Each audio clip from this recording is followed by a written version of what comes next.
మీరు ఎవర్నైనా పిచ్చిగా ప్రేమిస్తున్నారా? అయితే ఒక్క నిమిషమాగండి. అసలైన ప్రేమకు మొదటి పాఠం వేరే ఒకరితో కాదు, మీతోనే మొదలవుతుంది. మనమందరం ఒంటరితనాన్ని చూసి భయపడతాం. కాని ఓషో ఏమంటారంటే, నీతో నువ్వు గడపడం నేర్చుకోనంతవరకు నువ్వు ఇంకొకర్ను నిజంగా ప్రేమించలేవు.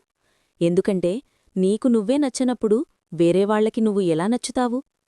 మనం తోడు కోసం వెతుకుతాం, కాని నిజానికి మన ఖాళీతనాన్ని నింపుకోడానికి ఎదుటివారిని వాడుకుంటున్నాం.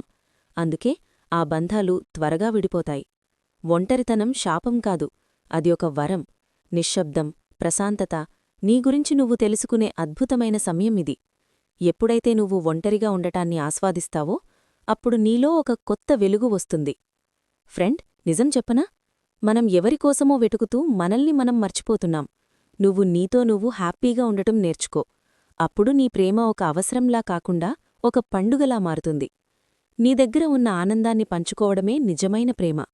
అందుకే గుర్తుంచుకో, ప్రపంచంలో అందరికంటే గొప్ప బంధం నీతో నీకు ఉండాలి. మరింత నాలెడ్జ్ కోసం మన డీప్ ట్రూత్ ఛానల్ని సబ్స్క్రైబ్ చేసుకోండి.